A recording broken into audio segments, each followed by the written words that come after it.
It is Tuesday, October 1st, 2024. This is another edition of Baseball Today presented to you by Booking.com.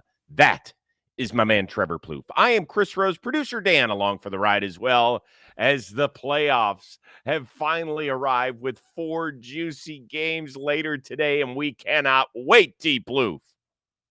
October is here. Yeah. And we had to actually wait an extra day. We said 162, 162, yes, but another day added onto the schedule, which, by the way, which we'll get into, was phenomenal. Yeah, that first game. Game 2 was exactly how I predicted, by the way. Yeah, I get it. Run-of-the-mill BS, but game 1. It was worth it, wasn't it? Kind of like, honestly, is that I don't want to say it's a game for the ages, but the last 3 innings. It was a game for the ages. The last 3 innings were insane. So we'll get to that momentarily. But we're going to start off with the tip of the cap, and it's the reason I'm wearing an Arizona Diamondbacks cap. Curious. Maybe I was a little harsh on them Monday, but I don't think so, because my point was I didn't feel for them because they had a chance to get things done over the last few weeks. You were harsh on them, by the way. Zach Allen, we're showing video of him. He was out throwing and watching the Braves win game 2, and so he was watching the end of the season unravel right in front of their eyes. So a tip of the cap to the two teams that provided a nice fall classic for us a year ago. Neither the Rangers nor Diamondbacks will be playing in the postseason party. Do you know the last time that happened where neither of the World Series combatants returned to the playoffs the following year? I do, because our social media team put it out. 07. Okay. Yeah. Tigers, Cardinals. Yeah. Yep. It's a long time ago. It is a long time ago. Let's see, 07, where was I? New Britain. Yeah, I was in New Britain. Were you really? I was. I was a rock cat. Wow, that's amazing. Yeah. Okay. All right. So let's get to it. That doubleheader in Atlanta, game 1 certainly did not disappoint. Obviously, whoever won that game would punch their ticket to the playoffs. Mets, Braves. Mets were down 3-0 going into the 8th. They put up a 6 spot. The Braves returned the favor. They put up 4 against Edwin Diaz as he came on for the 5-out save, I believe it was. And then we get to the top of the 9th, and the Braves were trying to close it out. They had already burned their closer, Raisel Iglesias, in the 8th inning. And who steps up but Francisco Lindor? And Lindor gets under one to center field. Harris going back. It's back near the wall. And it's out of here. Linsanity again. Francisco Lindor flips the script with a 2-run homer. And the Mets go in front 8-7. Oh, wow. Everybody, few of you guys needed to be traded. And guess what? You guys got together. You guys trusted each other. You had each other's back. You held each other accountable, and here we are. And I'm gonna go back to the spring training again, because when we signed J.D. Martinez, in his press conference, he said, I'm addicted to the playoffs. And guess what? A lot of people laugh at him. Here we are, boys. Yeah. Embrace it. Enjoy it.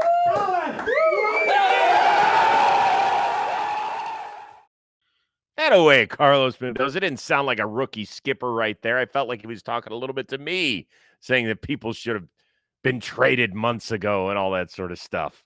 So, but what a way to wrap it up, though. Those last few innings were incredible. It was as back and forth as you could ever expect a game. We always say this about baseball, and I truly believe it works for our sport because there's no time. Mm-hmm. Essentially, obviously the pitch clock is there, but you can't script it. No, you just can't.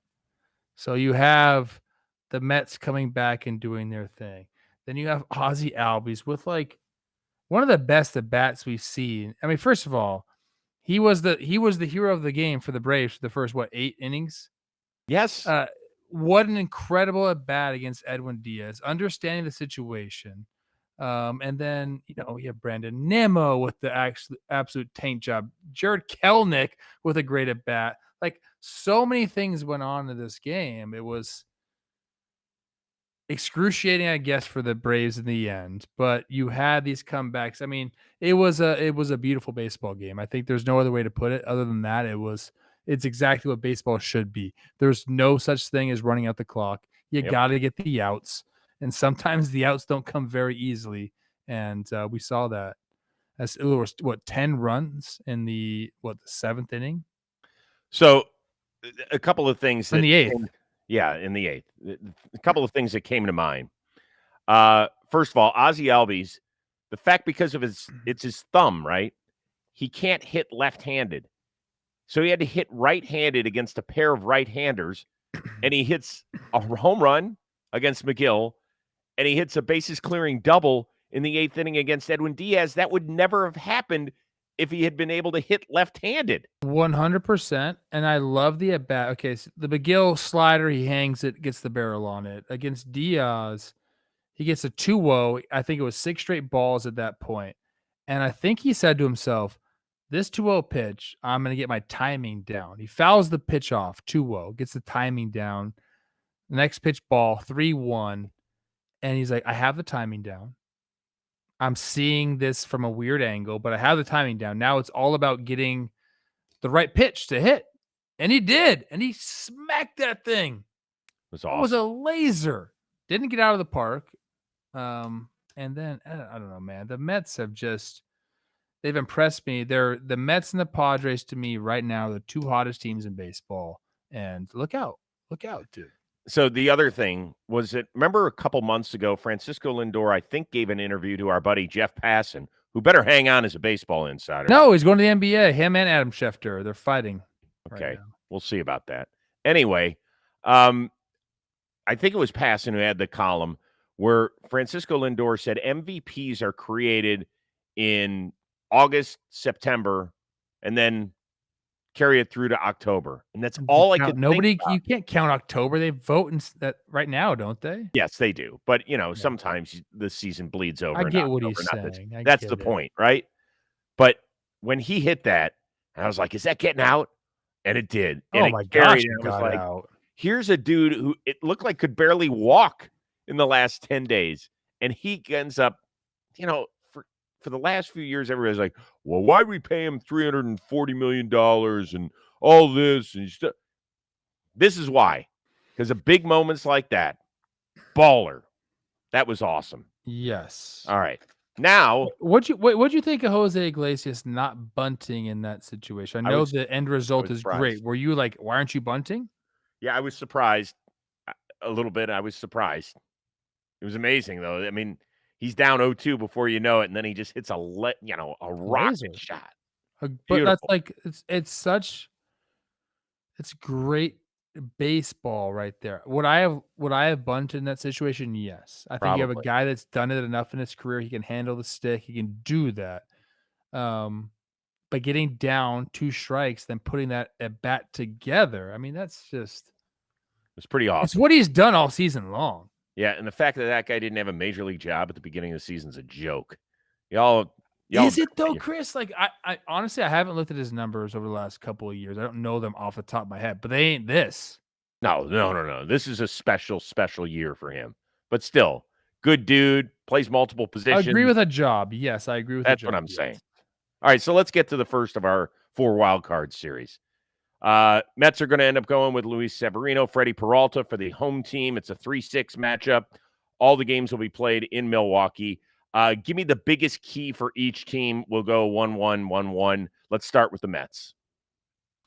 I think is Lindor good to go. I mean, it seems like he is for the Mets. I mean, he hit the homer and he said, that's just my personality. I'm not going to have a lot of, rah-rah about it. But it also seemed like he's still nursing his back. Like that's the results don't say that. But if you just watch him play, like it seems like he's taking it easy. So I think if he can bounce back after 2 games today or 1 game for him, the flight, all these things, I think he's the biggest X factor for them. He's been their MVP. He's been their guy. Can he continue this 3 straight games now in a row? It'll be however many days in a row that he's played. I think he's the X factor. Can he continue to do this with a back that's just not great? What are they going to give him to make him feel okay? Whatever it is, they need to kind of keep going. I think he's the X factor for the Mets. I think he is the guy that makes that team go. He also slid head first. It's been a lot. He's played hard. Yeah, he always plays hard. Always. For me, if you're going to go individual, it's JD Martinez. Guy who's played a ton of playoff games. As you heard Carlos Mendoza say, he's addicted to the playoffs. He's got a 947 career OPS and hits a playoff homer more than once every 12 at-bats. As far as the team, one thing the Brewers do exceptionally well, in fact, second most steals in all of baseball, they all can run the bases. And that's a problem at the end of the game for them, dude, for the Mets. Every 90 feet matter. We talk about it all the time in October. And if you've got guys that are creating havoc, there's a couple of ways that place up there in Milwaukee can go nuts. It's when the ball goes over the wall, and when dudes are screwing with the pitchers and catchers mentally. And if you're going to steal, 2-3 bases, it's going to happen, Chris. I know, and the Mets have got to figure out a way to control it. I don't think they care. It doesn't seem like they care. When Edwin Diaz comes in, the stolen bases go boom, boom, boom, boom. Well, you better figure out a way to control it. I agree with you. I think that's obviously something that the Brewers do. They can run, they're young, athletic, but the Mets have been giving up stolen bases like that all year long. Okay, let's move on to the Brewers quickly. What do you got? There's a lot of things, in my opinion. I think Frelick is he going to be able to go? I haven't had a report on that. Is he going? I did see an interview with him, and it sounds like he's going to be okay. I think that's very important for the Brewers. I mean, that's what they do. They're a run prevention team. Mm-hmm. So I think if they have him out there in right field, it kind of sets that whole outfield up, and that's something they can really do. Take away the extra base hit. That's what you have to do to win baseball games. If he's out there, they can really do that. I think he's the X factor. I also think like a guy like Rhys Hoskins, what kind of series is he going to have? I think that's another important thing. But I'll go Frelick. And is he able to play right field? Is he going to set that outfield up for success? I'll go with him. By the way, Rhys Hoskins, latest guest on the Rose rotation. Go check it out. He was very, very love good. Him. Last year, they lost both playoff games to the Arizona Diamondbacks. They actually out-hit the Diamondbacks. They got 21 knocks. 18 of them were singles. So look for a few more extra base hits. If not, go steal those bags. Drive guys in. Can't leave guys on base. And it just starts to add up if you don't get that. They can do that. I think they can do that this year. Between Trio and Adames and Hoskins, I think Trio and Hoskins obviously are new to the team this year. I think they can keep up. We'll see. Give me a winner in this series. It's tough because I like what the Brewers have done all year long, but it's hard to the Mets and the Padres, and I guess you could say the Tigers as well on the AL side, although I don't have the same feeling about them as I do as Mets and Padres. I think those two teams have all the momentum in the world, and I don't care that their pitching got messed up because of this doubleheader. I'll go Mets. Okay. I'm more worried about the bullpen than I am anything else. I think starting-wise, they're going to be just fine. I think I'll go Mets, too. I tried to kill you May 29th. I'm not going to do it. It's close. I think, as we're looking across all these matchups, I think it's very close, and it's very difficult to predict this year in particular. Baseball's tough, in general to predict, but this year there's just something about the equality amongst the teams. Yeah, you could make an argument for all dozen teams in it, I think. So the Braves, meanwhile, they did take game 2. What a job by Grant Holmes, who found out while he was eating lunch 30 minutes before first pitch of game 2. Oh, by the way, Chris Sale at bad back is acting up again. You're starting. Go out there and shove. And he did. He did a remarkable job. Awesome performance by him. Marcell Ozuna took a little pressure off of everybody else. Got a key knock in that one. 3-0 the final. That means the Braves are headed to the playoffs for the 7th straight year. You're never, ever guaranteed this, and enjoy the hell out of it. I don't care how in the hell we get in. We're in now, fellas, because anything can happen as we see. So congratulations. Have a great time. Here we go. Let's go! Snit. I love it. Watch him spraying champagne. Good for him. Truth be told, we are recording this late Monday night. We do not know the playoff rosters as we do this show. It sounds like Chris Sale's going to be a no-go. They didn't announce who they were going to be starting in game one. Could be a bunch of different guys. With all that being said, Schwellenbach, we know, will not throw in this series either since he went 7 and was awesome in game one. Is Atlanta screwed because of its starting pitching issue? No. That's crazy to think that. First of all, obviously you want Chris Sale out there. Stud. Schwelly, what an outing. We've been hearing about him from Peter more than all year long. Way to step up. But you still have Max Fried, who's going to get a massive payday at the end of this year. Charlie Morton, who is the quintessential big game pitcher, I think. Obviously a veteran, 40 years old. Then Ronaldo Lopez, who had a 199. I didn't know he had a 199 over the year, Chris. I know, but when's he going to pitch? He's pitched in consecutive days. Morton threw on Sunday. Fried will be fine for game 2. It's a 3-game set, dude. With these guys, they are all capable of coming back and doing it. I do not think the starting pitching is going to be a factor for the Braves. I do not. Well, it will be in game 1. So the candidates reportedly are A.J. Smith-Shawver. He's 21. He threw all of 1 game in the big leagues this year. Bryce Elder hasn't thrown in the big league since the first week of August. And here's the real wild card. Ian Anderson has not made a big Ian Anderson? Yes, it is. That's what I heard. It is possible. I did a little digging on this. He hasn't been in the big league since 2022. But if you all remember, he is a stud in October. 8 starts, 4-0, a 1.26 ERA, 40 strikeouts in 35 2/3. That would be, they would have the Undertaker meme of him coming out of the coffin and getting ready to pitch if he ends up toeing the slab in game 1. That would be incredible. I just don't think it's gonna be a factor. I don't. I think the lineup is enough to overcome that. I just talked about the Padres and how high I am on them. So obviously I like their lineup. I like what they're doing. We'll talk about their rotation in a little bit, but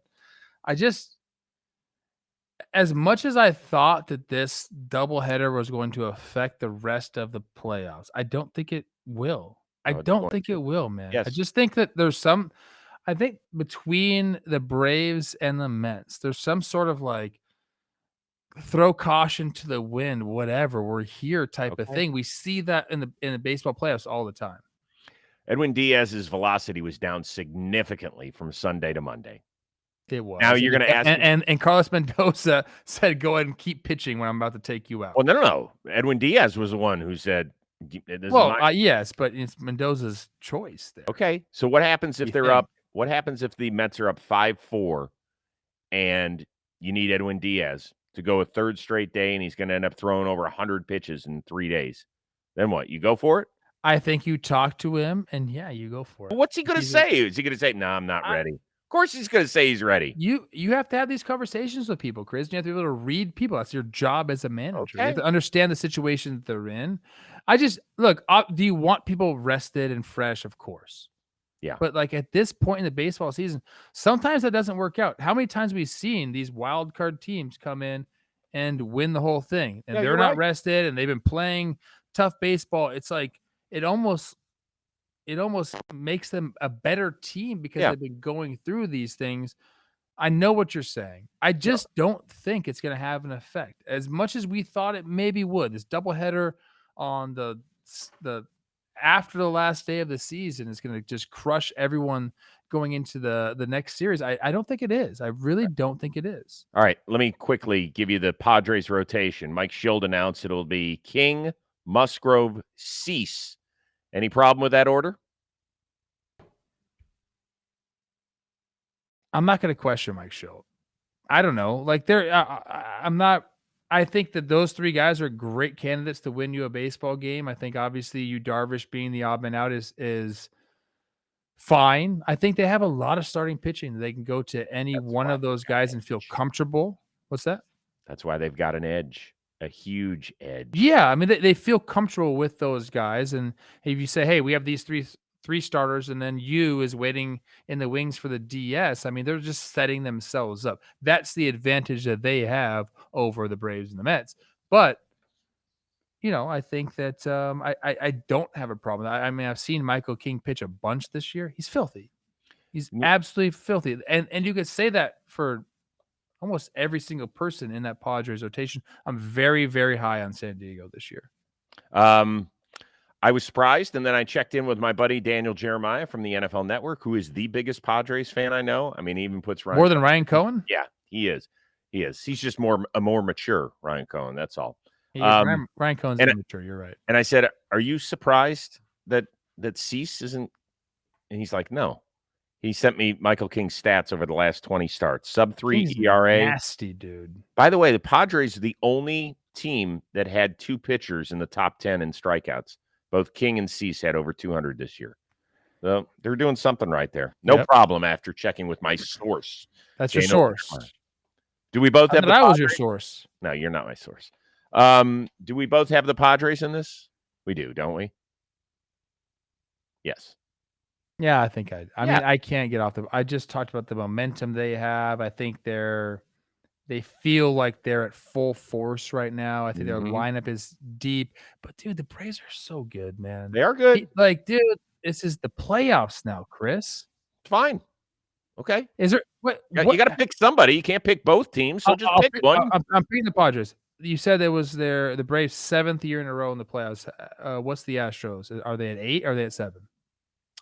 This would be 8 because they've made 7 straight ALCS appearances. And that would be the longest, I'm assuming, in baseball. Yes, currently the longest. Over the Dodgers?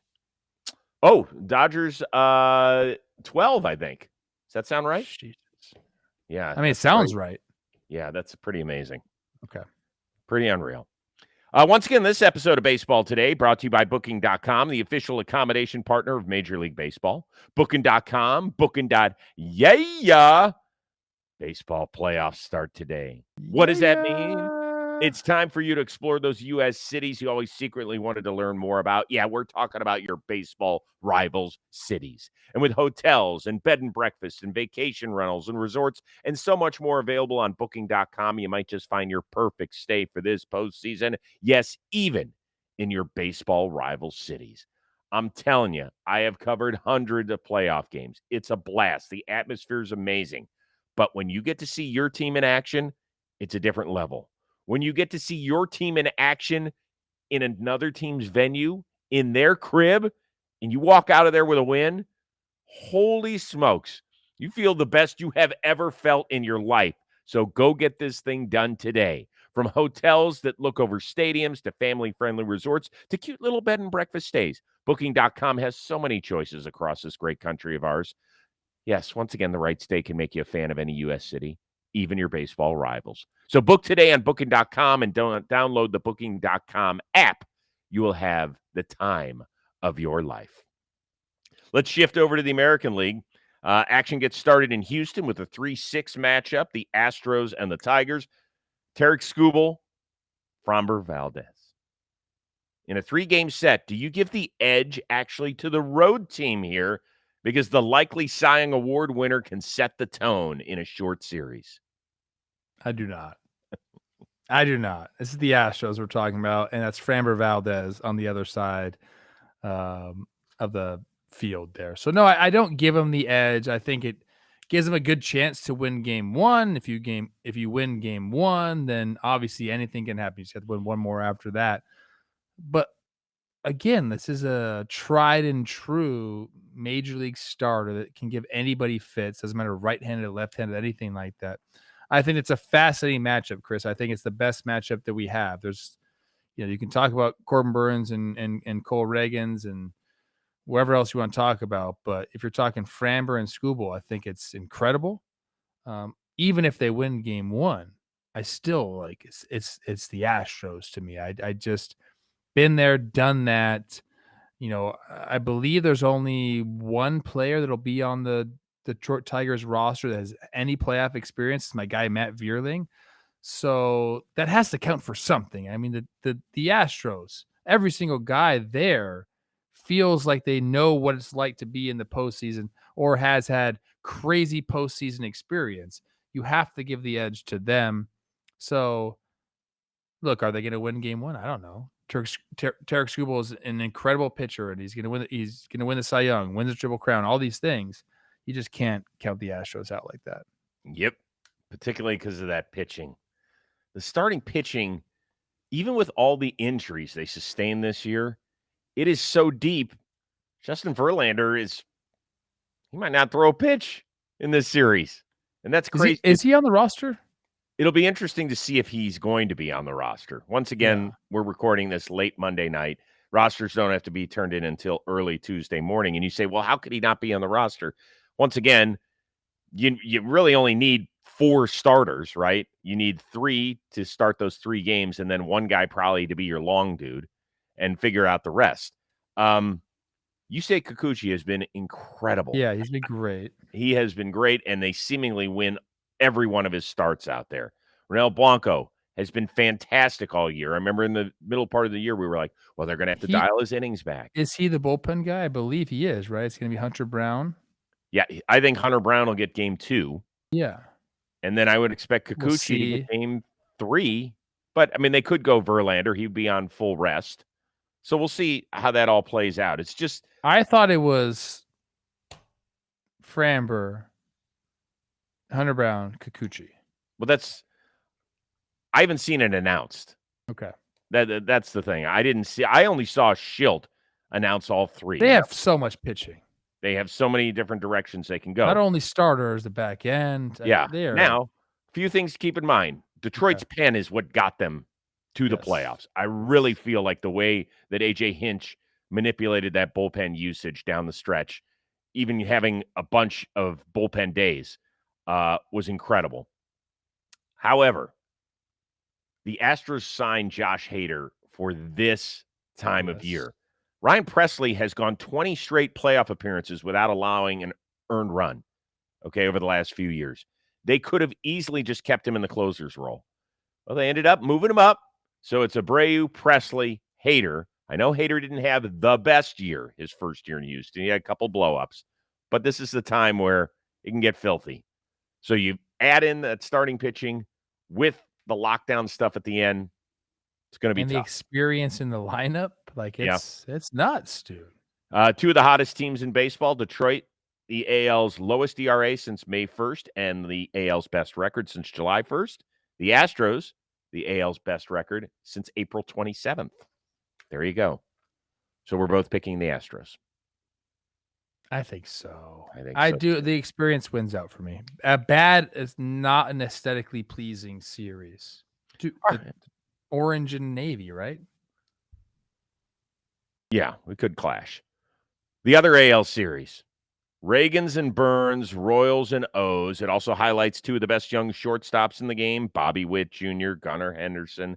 Does Baltimore, in your opinion, have the upper hand because so many of the youngsters on that team got their playoff taste a year ago, even though it didn't go great? Or does Kansas City have it because it's got nothing to lose? I think this is the biggest coin flip of a series to me.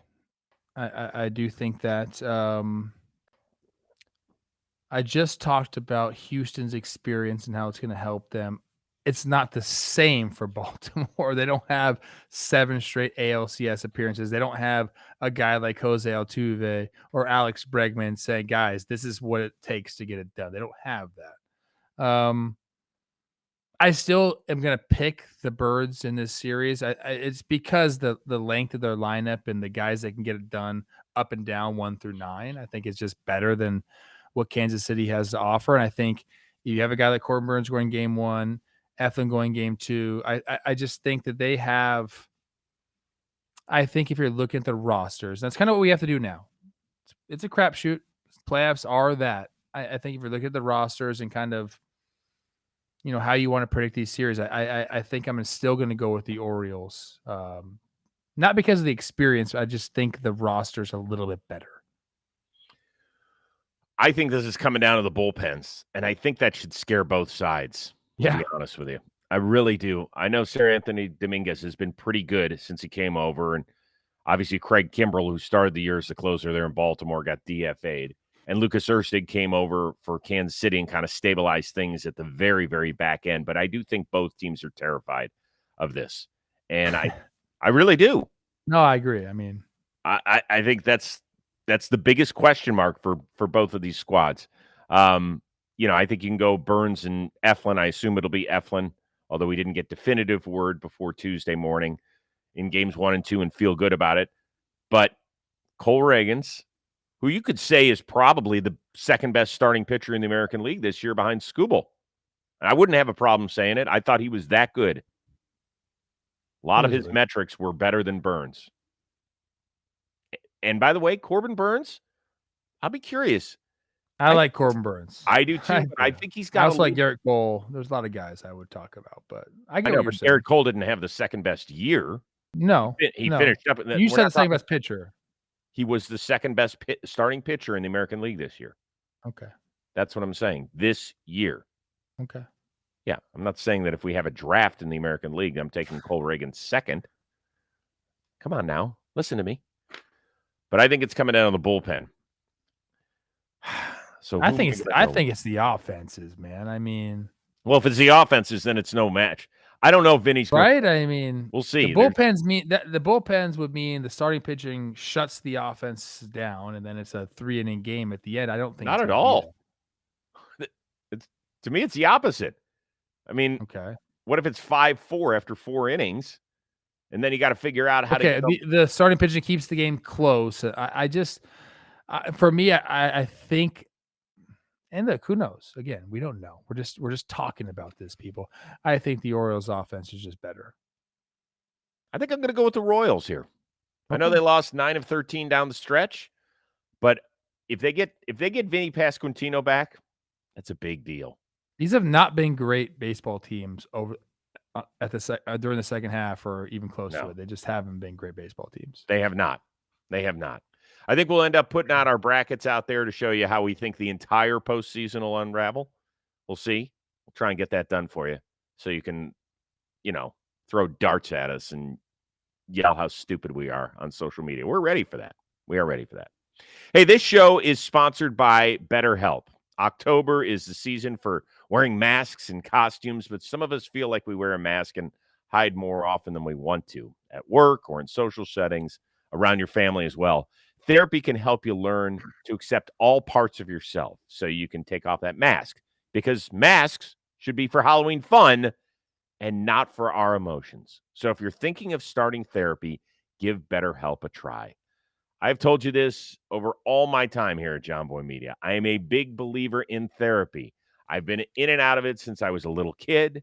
My parents always felt like it was important to talk to somebody outside of the family dynamic, get a fresh set of ears on you, and be able to talk things out. There's a lot of stuff that goes on in the world. It's relationships, it's work, it's finances, it's all sorts of stuff that climbs inside your dome, and you're not alone. This happens to all of us. So give therapy a try. I'm telling you from the bottom of my heart. Here's the nice thing about BetterHelp. It's entirely online. It's designed to be convenient and flexible and suited to your schedule. All you have to do is fill out a brief questionnaire. You'll get matched up with a licensed therapist. If you have an appointment, you don't click, there's no chemistry, you switch therapists at any time, no additional charge. So once again, take off the mask with BetterHelp. Visit BetterHelp.com/baseball today. You're going to get 10% off your first month. That is BetterHelp, HELP.com/baseball today. We wish you well with it. Before we get out of here for the day, we say goodbye to the Hit King. News broke on Monday afternoon. Pete Rose passed away at age 83. Eduardo Perez was the one who actually broke it right after the game. Of course, his father, Tony, teammate of Pete Rose's during their time in the Big Red Machine, and also with the Philadelphia Phillies for a time as well. And so Eduardo was actually in tears as he relayed the news. What did you think? I'm sad, obviously. I don't have this deep connection with Pete Rose, and I'm just being honest with the people. I didn't really see him play. I understand what he meant to the game. I do like the history of baseball. I know that he gets knocked around for a couple different reasons. There's some things in his past that aren't great. If you're talking about the gambling portion of it, I think it's kind of It's interesting. Like, obviously, you're not supposed to do that. It's one rule. We always talk about that. They come read that one rule in spring training that you're not supposed to gamble in the game. All this, but the entire game is pushing gambling now. Mhm. I wish they would have put him in the Hall of Fame while he was still alive. That's I firmly believe that. If you're telling me to pick between a guy that gambled on his team and himself and a guy that put performance-enhancing drugs in his body, and you choose one to go in the Hall of Fame, I'm going with the guy that gambled on his team and himself. That's just my honest reaction there. So I think there's a lot of people that are very, very sad around baseball because of the way Pete Rose played the game. I think he exemplified a lot of things that people find endearing about baseball. So yeah, I mean, I heard the news and it was tough. Yeah. Yeah, it was shocking. I was there. I didn't know if there was an illness going on. I don't think that was something that was out there in the public. And anytime you hear that, along with Dikembe Mutombo, that passed away today as well, just kind of like two legends of sport that left the world today. This one is really complicated for me. And so I appreciate a little time on this one. Sure. I grew up 276 miles north of Cincinnati, Ohio. And I fell in love with baseball in part because of Pete Rose. We didn't have interleague play when I was growing up. The Indians stunk. The Reds, I got into them kind of watching Pete Rose after they won back-to-back World Series crowns in the mid-'70s. But my brother's name is Pete Rose. I have a brother named Pete Rose, and I grew up in Ohio. And he was my favorite baseball player because I am very close to my brother. And I watched Pete Rose play, and I was like, holy shit, he plays like with energy all the time. Dude, he would slide headfirst into bases, and the floppy bowl cut hair would go all over the place. The helmet would fly off. When he was at first base, so the third out of an inning, he would run across the diamond and spike the ball on the turf and keep running. It was the coolest thing. And he had the craziest stance. He was a switch hitter. He played 5 different positions in all-star games. He played in 17 all-star games. He was a star. He loved the sport incredibly. Like, he was exactly what you wanted your baseball player to be. Like, that is it. He was the dude. He was who you wanted to be. He was cool even when he was in his 40s. And September 11th, 1985, the world stood still for me as I watched him take Eric Shaw's pitch to left center field, and he became the hit king. And I was 14 years old, and I was like, this is incredible. It was unreal. And then it all unraveled. And I remember listening in a car ride in 1989 when then Commissioner Bartlett Giamatti said he is suspended for life. And it was like, what? Like, one of my baseball heroes he can't go anywhere near the sport. And I just finished high school at that time. Hit the fast forward button, and I'm doing this crazy show called The Best Damn Sports Show, period. And who's coming in to guest host? Pete Rose, my brother's namesake. And we had a little thing that would go on. I was like, my brother's name is Pete Rose. And I told him that, and he kind of liked it. And he would tell incredible stories, Plouffe. It was unreal to spin the yarn, is an old saying we would say. Like, just get these incredible stories from a living legend. And the betting stuff bothered me. And I remember him sitting on our set one day after he came out with his book where he finally admitted after 15 years that I did bet on baseball and I bet on the Reds and broke everybody's heart. But because he could get another dime in his pocket, he decided to write a book. And he's sitting on the set, and it's me and him and Ken Rosenthal, a Hall of Fame voter. And he turns to Ken and he says, Ken, do you think I'm ever going to get in the Hall of Fame? And Ken goes, Pete, I don't think so. I think if you had come out with this before you wrote the book, maybe baseball would have shown some leniency, but I don't think it's going to happen. And for the first time, Pete Rose looked like a human being. Like, I think he realized the gravity of that situation. And it broke my heart for him. And then over a decade later, these horrible reports about him having a relationship with an underage girl came out, and I said, I'm out. The gambling stuff, whatever. People can have whatever opinion. I didn't think he should have been in the Hall of Fame because of the rules. But that, I'm sorry. I grew up loving Pete Rose. And the minute I heard that, I was done, dude. I was done. And people say that, why are you bringing that up today? Well, this is all part of who he is. He was an incredibly flawed human being who, on one hand, you wanted to stand up and cheer for at the top of your lungs because he brought everything to the table that you wanted in your athlete. And then he was a disgusting human being at the end of it. And I know that there's a lot of people who are going to say, you meant so much to me. I loved you for all your passion. I can't get past some of that stuff, dude.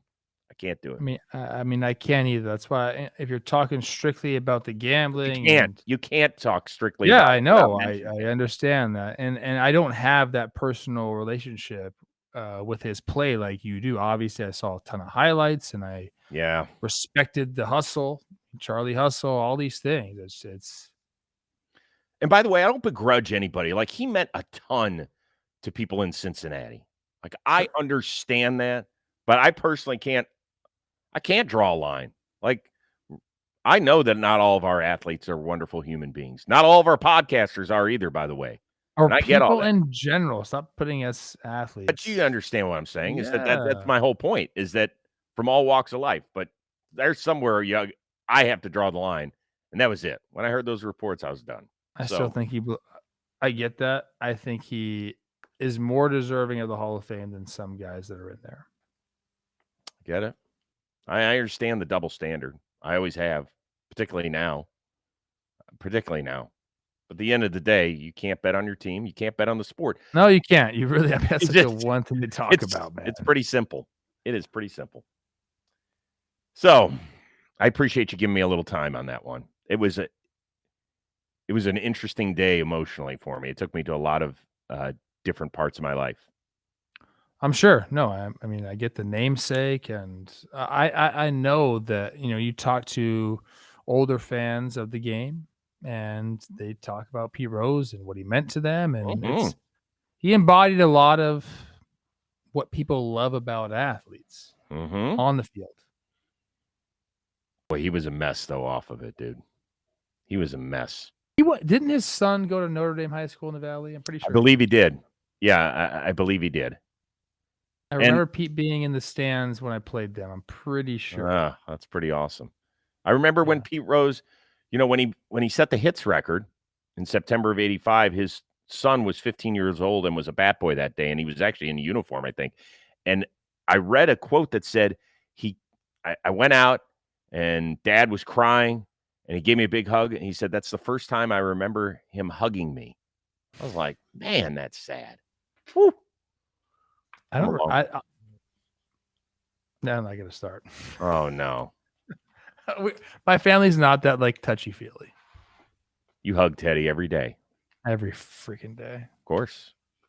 I hear you. Me too. I make everyone give me a hug. Maybe that's what it was. All right, we're excited. The playoffs are here. The next month. Why'd you wear a Diamondbacks hat again? It was a tip of the cap to them, to the Diamondbacks and the Rangers for giving us a nice run last year. What? That's weird. Well, here's the thing. I couldn't Rangers, do it. You stunk. I know, but I couldn't do it with any of the teams that are about to play because they haven't won anything. Shout out Zach Gallen of the Diamondbacks for having some of the best style in all of baseball. I actually saved one of his Instagram posts today. He posted a bunch of his fits. I'm like, I like them, and I'm going to steal your ideas. Nice. Okay. Plouffe. How about Cole Tucker? He's doing some stuff for MLB Network. Tip of the cap. That away. Good for him, man. Good for him. He'll enjoy it up there, I'm sure. All right, we're back at it again on Wednesday. We cannot wait. Enjoy the playoffs. All 4 games over the next 2 days. We're going to have 8 games guaranteed. Go ahead, caller. Hello. You and I are going to be sitting on our couch watching baseball all day. Yes, we are. Oh, your couch, my couch separately. Yeah. I told Olivia, I said, hey, look, don't make fun of me, but I got a lot of work to do tomorrow.